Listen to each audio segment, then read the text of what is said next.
अन्यायाला वाचा फोडलीच पाहिजे, फोडलीच पाहिजे।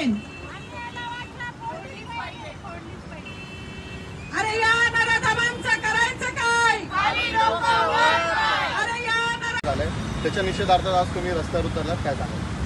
खरं तर अतिशय क्रूर पद्धतीने जो प्रकार घडलेला आहे आणि दुर्दैवी झालेला आहे, ही घटना ऐकून खरं तर आमच्यासारखे युवक असतील, महिला असतील, ताबडतोब आंदोलनासाठी उपस्थित झालो। परंतु या आंदोलनामागचं एकच कारण आहे की ज्या कोणी जे या क्रूर घटनेमध्ये सहभागी असतील त्यांना लवकरात लवकर जेवढ्या पटकन आपल्याला ती फाशीची शिक्षा असेल, जेवढे एव्हिडन्स पटकन गोळा करून त्यांना जी शिक्षा, कडक शिक्षा म्हणजेच आपल्या इथं भारतात म्हणजे फाशीची शिक्षा, ती लवकरात लवकर देण्यात यावी, हीच मागणी आमच्या पिंपरी चिंचवड शहर राष्ट्रवादी काँग्रेसच्या वतीने आम्ही करणार आहे। झालेली आहे, पोलिसांनी जी मदत केली नाही त्या पोलिसांवरती पण कारवाई झाली।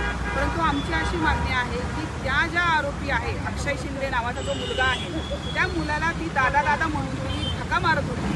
रक्षाबंधनाचा कार्यक्रम काल झाला, त्या दादानी तिचं रक्षण करायचं होतं, त्याच दादानी तिचं भक्षण केलं, अशा दादाला फाशीची शिक्षा व्हावी म्हणून आमची ही मागणी आहे की त्याला कोणत्याही परिस्थितीत मोकळं सोडलं गेलं नाही पाहिजे, त्याला फाशीची शिक्षा झाली पाहिजे, फास्ट ट्रॅक खाली त्याचा तो गुन्हा दाखल झाला पाहिजे। खरं तर संपूर्ण महाराष्ट्रामध्ये असे पडसाद उमटतात आहे। आज तुम्ही काळ्या फेटी बांधून डोक्याला निषेध व्यक्त करताय, एकंदरीत कसं पाहते या प्रकरणाकडं?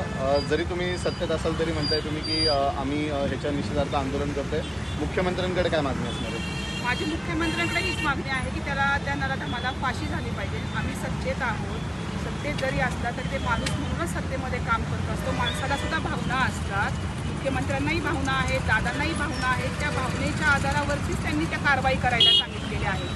म्हणजे कोणत्याही ठिकाणी जाऊन राजकारण करू नये किंवा मुख्यमंत्री म्हणत नाही की घटना करा किंवा तिथे जाऊन ते आंदोलन करा, तिथे ही घटना करा, असं कोणताही मुख्यमंत्री असला, कोणत्याही पक्षाचा असला तरी तो सांगत नाही।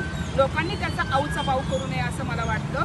परंतु ह्या घटनेचे निषेध अख्ख्या महाराष्ट्रभर पसरलेले आहे आणि एक मी महिला म्हणून ज्या मुलीवरती, छोट्या मुलीवरती अत्याचार झाले त्याच्या निषेधार्थ आम्ही सगळ्या पिंपरी चिंचवडच्या महिला म्हणून आम्ही इथे निषेध आंदोलन केलं।